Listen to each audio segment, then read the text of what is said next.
Firstly, thank you very much, Anton, for giving me opportunity to interview you for my YouTube channel and podcast. Well, my pleasure to talk to you. I saw some of your episodes and they were pretty active, so it was cool. Yeah, So looking I forward. so I thought to tell about you and the work that you are doing to my audience.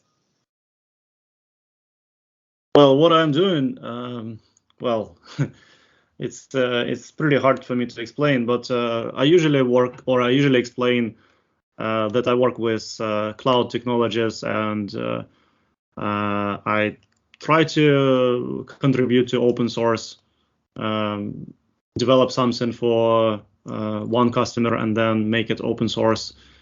And well, staying pretty active in open source community, contributing to Terraform, AWS, and a couple other DevOps tools. So yeah, that's pretty much it. I don't know what else to explain, really.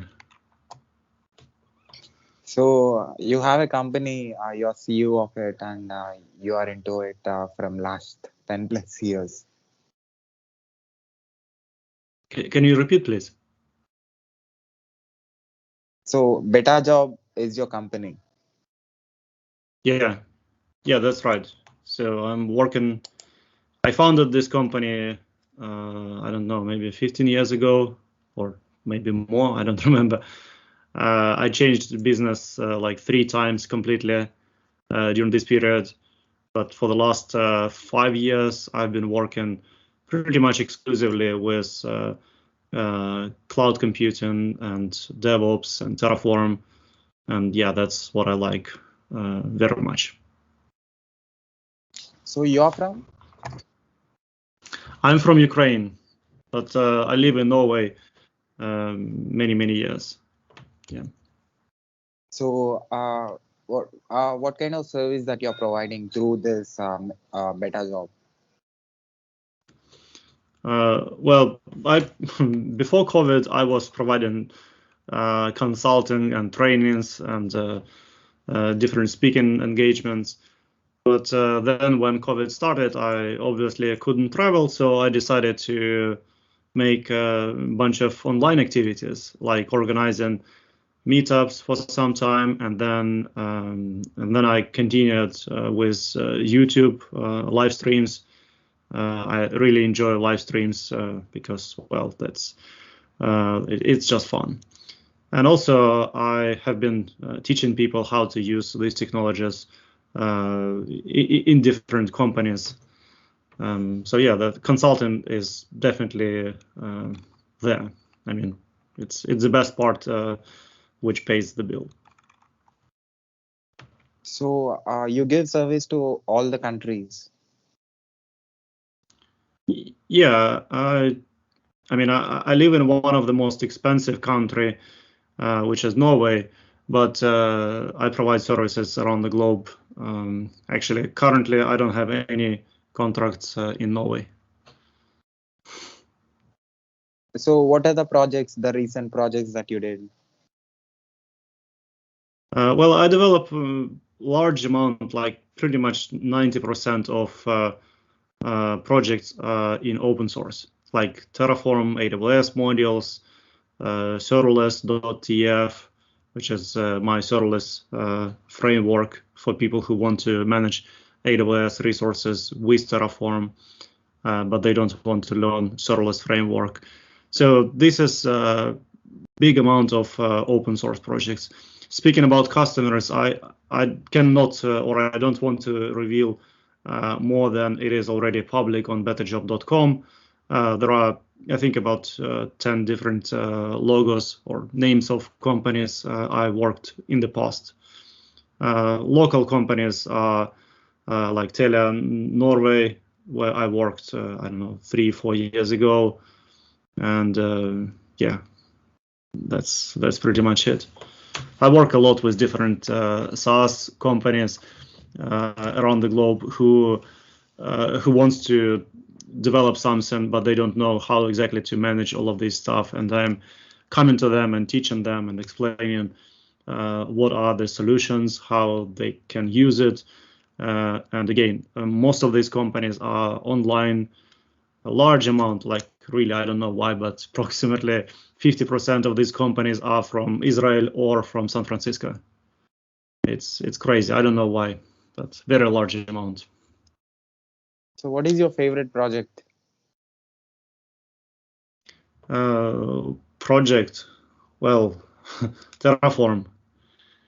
It's quite obvious. I've been doing this since 2015, and I still enjoy it.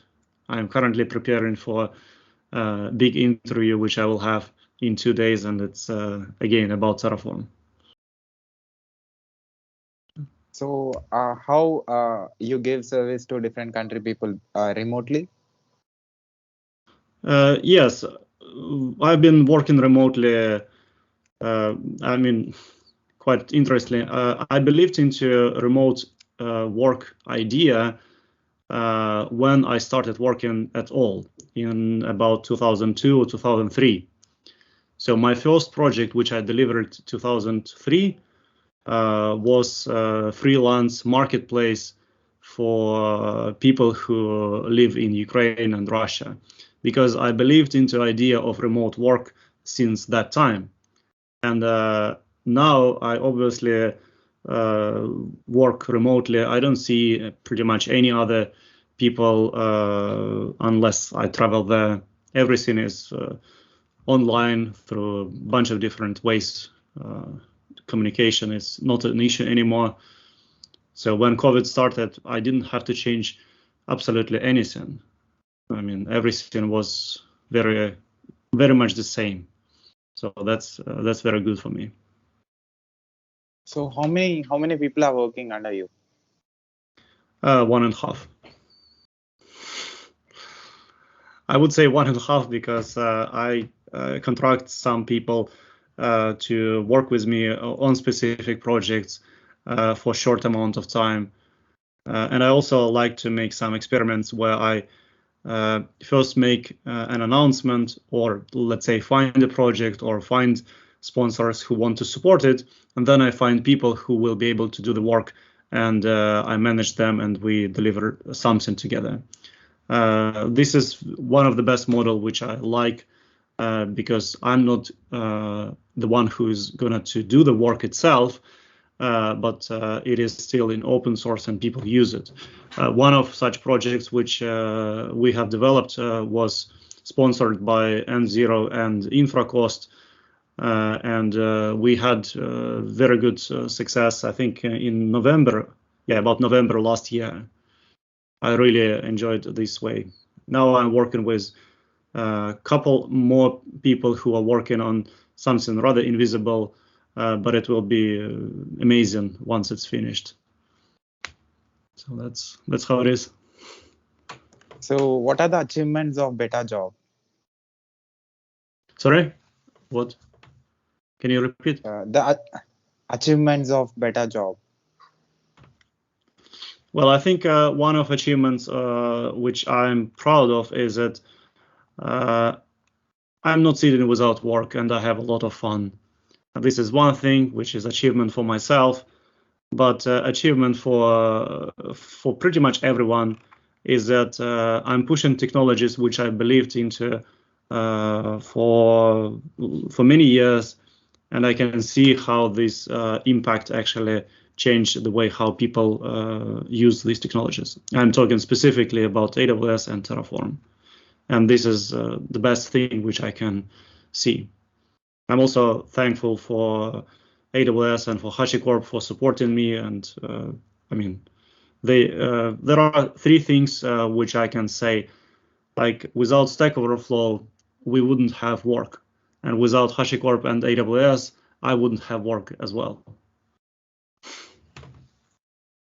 So why you like Terraform so much? I can see you did a lot of videos on YouTube also. Well, I like Terraform because it is one of the technologies which can be used to do what it was designed for very effectively. Unfortunately, or not unfortunately, the reality is that it takes a lot of efforts and a lot of knowledge for people to understand how to use it effectively. So that's what I'm trying to show to people and to educate on different occasions. So yes, as you mentioned, I produce videos every week where I show some live coding or fixing some things, but I also share content on my weekly newsletter, which is weekly.tf, which I send every Wednesday. Yes, and there I also share information for people who wants to learn more about these technologies. So how you deliver your service? Well, usually it's quite easy. First, I read contract, which is provided by the customer. Then I do some coding myself or by someone else. I push this code periodically, and I constantly talk to people on Slack, on Zoom, who are part of the customer team itself. So I'm working to do management for them, usually where I explain or educate them on some level. And I also write some code pretty much daily. So my final result usually is a bunch of different text files or configuration files and couple documents, different lengths, explaining how these things has to be designed or why it was designed this way. So pretty much it depends on the customer use case. But in general, I like to be hands-on, and I'm pretty bad with meetings on abstract topics. So that's one thing which I really bad at. Is there any particular incident that you cannot forget when it comes to Betajob? Incident. Well, not what I can remember right now, really. I like to take my job as quiet as possible so that there are no incidents, no fuck ups, or I mean, it's just plain stable and, well, nothing really exciting about it. There is no firefighting. I don't like to be firefighting. And, well, if it works, then it works. If it doesn't work, then I usually tend to switch job or switch customer, because I'm not in charge of changing all things which I would like to change. So, but this happens from time to time in different companies. So I think it's normal. You work by taking the project, or the experience of yours will help you in solving the problems very faster. Yeah, one thing which I like actually in what I'm doing is that I'm always iterating based on my previous experience. So that's the thing which I also liked in my previous career when I was working as web developer, is that I was always trying to resell the same stuff over and over. Yes, it's good when you can sell the same stuff over and over, but I also have to make some improvements on the existing solution and resell it for the next customer. And then I figure out that there is such model which is called open source. So why not develop something for one customer, put it open source, make it available for people. People can use, companies can use, that's it. As long as company is not asking me infinite amount of questions, then that's fine. When companies or individual are asking enormous amount of questions, I tend to tell them that, sorry, but this is free project. If you want, you can buy subscription or you can buy consulting services, and we will talk about it. So you work around the globe. So how you manage the time zones? Well, that's the thing that I got used to work with time zones all my life. Even when I was living in Norway, I usually worked with teams located around the globe. So for me, it's absolutely not an issue, because the key point in cooperation is that we have known amount of work which we need to do. Plus, we know what kind of deadline we have, and we have pretty much everything is available if we need to find. So asynchronous communication is the key. Currently, I have one meeting 11 o'clock every day, but it's I mean, it was required at the beginning, but now when we are working pretty much independently, we don't need to talk unless we have something to discuss. So communication asynchronous is a key, as well as everything is stored in code or in Git repository. We don't have to exchange countless messages in Slack or an email, though I still have 5,106 emails unread.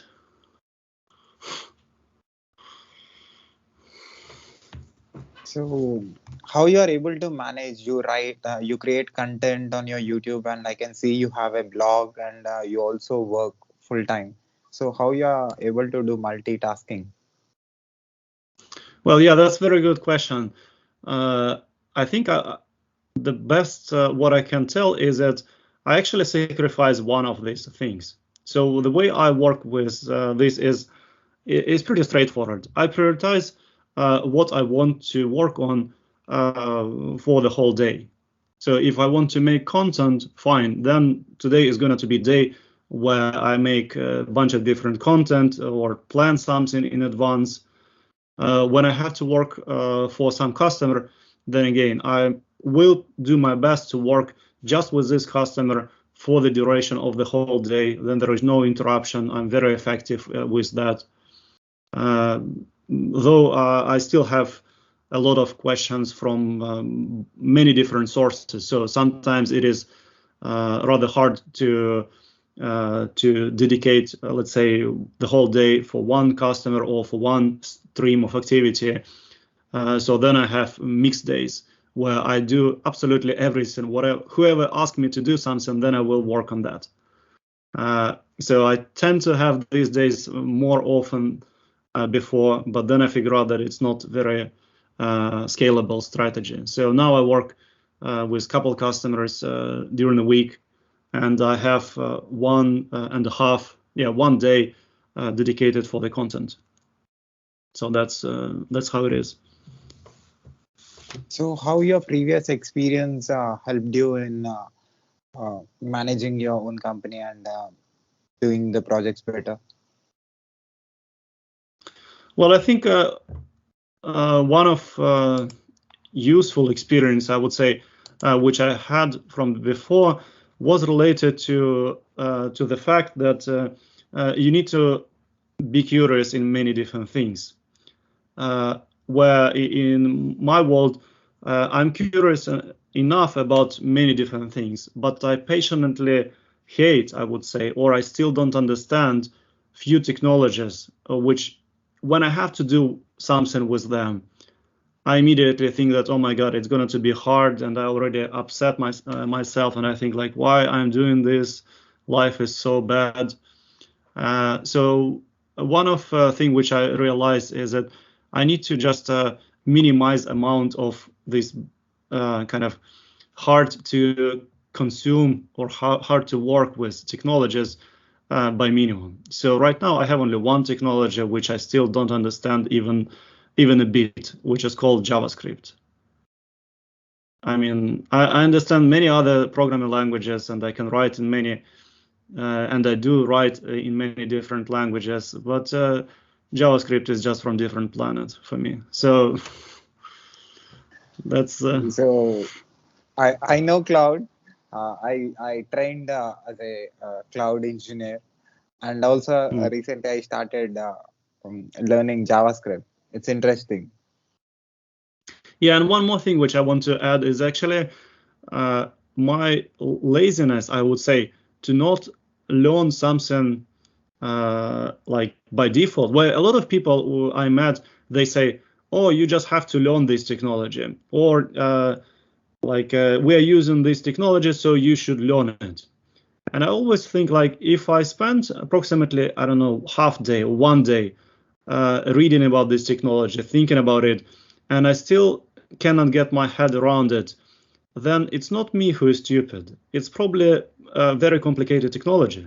So this was partially related to, this was partially the reason why I made serverless.tf as a framework to manage serverless application on AWS, specifically because I spent way too much time thinking about existing solution, about accidental complexity, about different trade-offs which we need to make for different scenarios. And then I thought like, oh no, that's too hard. Let me make something on my own. And that's how that project started. I currently have one more project in development. It's somewhere in my head because I can see that people are struggling with understanding what does Terraform code mean, how configuration is written. It's usually way too complicated than it has to be. And I have few ideas how to kind of streamline this, how to express this, how to make it easier for people to understand, to query certain things. But it requires probably two things. First, it requires a lot of time, which I currently don't have. And second is probably requiring me to sacrifice some other existing projects which I have. So that's it's not going to happen that I'm just adding more and more projects into my pipeline, because it's not going to be effective time spending. Yeah. So what you learned in this 13 years as a CEO? What can you repeat, please? What you learned in this 13 years as a CEO of Betajob? Well, yeah, that's a very good question. Absolutely. First thing which I learned is that there are many different situations when you will have to do much more than just doing your favorite thing, which is like, oh, you have been writing code, cool, forget about it. So what my accountant is saying is that I probably have to hire somebody who is doing all other things related to sales, marketing, copywriting, but I don't know how to do this really. So what I'm currently doing, and that's what I've been doing for many years, I try to do everything myself just to learn how to do this. So I try to learn copywriting or try to do marketing, not because I couldn't find it, but I wanted to figure out how to do this. Like, what does it take to actually produce stuff which other people find interesting? And when I hear feedback from people who say like, oh, this was good or this was bad, then I can adjust, and constant reevaluation is very important for me. My family sometimes call me as I'm changing my mind very often, but I'm not changing it. I'm just adopting it. So if I said that I like this thing today, I may change it, and tomorrow I will say like, oh, this was absolutely worst decisions, because I just adopt my vision, and I think that this is just another more important thing to focus on. So during all my career at Betajob, I actually switched focus completely, like 180 degrees, 3 times. I was web developer as well as product owner or product manager, and then I was DevOps engineer. Yeah, actually 2 times, right? Yeah, 2 times. Web developer and then DevOps engineer, and focus on open source and Terraform. So I like to change things very rapidly, and I think this is one of the most kind of valuable thing which I have. I still have vision. I still think that I know where I want to go and what I want to develop during next 4 or 5 years at least. But I am changing direction slightly to prioritize certain things or certain contracts over another, because they are more beneficial for me in long run. So that's how I think this is very important point in being CEO. So, what is your strongest quality? The quality that drives you, that makes you things possible. Well, I think it's called stubborn. So if somebody says that, oh, you need to do this, and you do this, but it doesn't work, some people give up. But if I think that this is the right thing to do, and I'm still convinced that this is the right thing to do, I will be stubborn and I will spend a week or weekend and do whatever is necessary, and really kind of I mean, many situations I've been to when my stubbornness actually brought very unexpected results, where many people said like, oh, come on, drop it, it doesn't make any sense.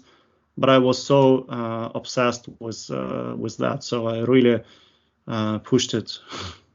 I think it's fine. So, communicating with different country people and having technological discussions. So, how you made this possible? Yeah, that's a really good question. One thing which is uniting pretty much all of us is that we can speak English to some degree, and we usually understand the solution, right? We can read code, we can talk about different design principles, we can talk about different technologies, and I think that's pretty much it. You don't need to know history or political or governmental news or anything outside of that. So sometimes it's enough, but sometimes I talk to people and they say like, oh, you are too kind of dedicated to what you're doing, so it's very hard to have small talks with you.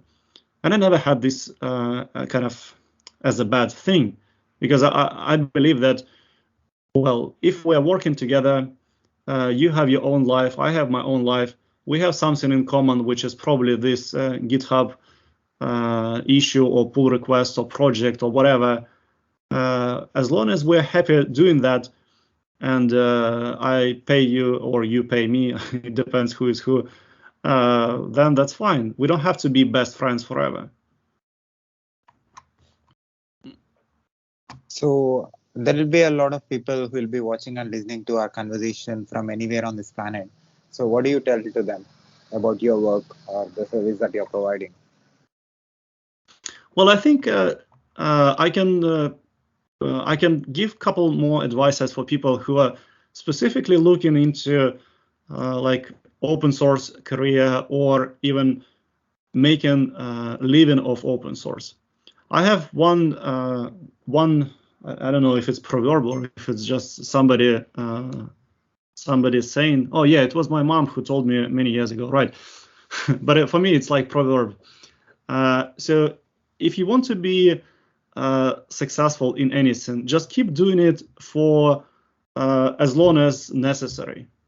So I took this to my heart so well that every time when I'm doing something, even if I don't know anything about it, but I'm curious about it, I'm passionate about it, I start contribute or start reading or do something, then you will become more well known in this field. So for anyone who is watching this, if you want to be an expert, believe me, you will not be born as an expert immediately, right? I mean, it's unlikely that you will be born as, I don't know, Terraform guru since day one. So most likely the most effective way is for you that you are curious all the time. And as soon as you find some way to share this knowledge or some ways to contribute it in any way, not necessarily open source project, feel free to do that. And you will be amazed by the amount of feedback you will hear from people who will say like, you are doing this great job, or you are doing this bad. So this is like one thing. And second thing which I want to say is related to negative feedback. Think about negative feedback as not bad thing at all. If somebody is giving you negative feedback, it means that they spend the energy to give it to you.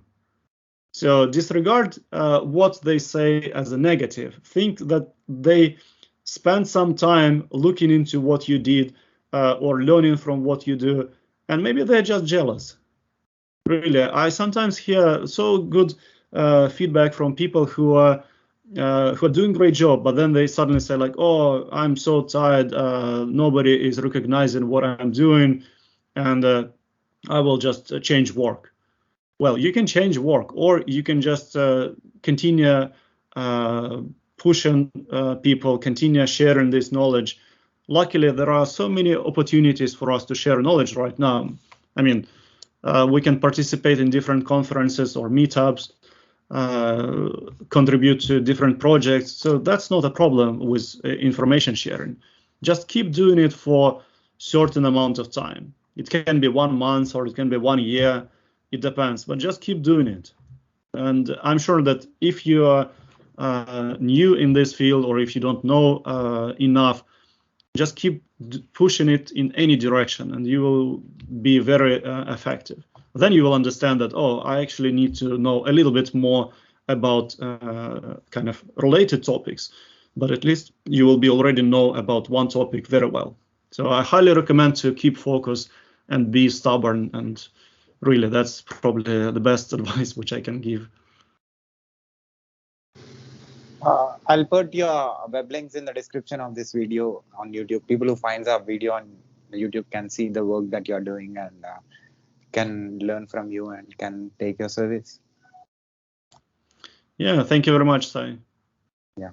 So at last, what do you say as a CEO of a company, as a person who is experienced in technology? What do you say about my videos on YouTube? Well, I like that you invite people of so different professions. Like I watched one video with some guy from military. Yeah, it's very good. I mean, what you're doing is very motivational.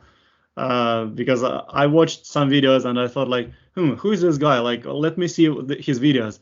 And all of your videos were where you are smiling, another person is talking, and I was like, oh my God, I want to be there because you are smiling all the time. It's so good. Yeah, great stuff. Keep it up, and that's great. Thank you, Anton, for your valuable words. I'll keep your words in my mind, and it will drive me for sure. And also, you are inspiration for a lot of people. Um, the words that you said, if it affects at least one person, if it changes their life or the decision making of them, or if that helps them in growing their personality or the skills, it it is a big thing through my medium. Yeah, cool. Yeah. Can I put this video on my YouTube channel with your permission? Yeah, sure. And also, Yeah. can I put this video and audio clip on my podcast, website, internet, social media, Yeah, everywhere with your permission? yes. Yeah. Thanks, Anton. Yeah. Yeah, thank you very much. Bye. See you. Bye. Bye.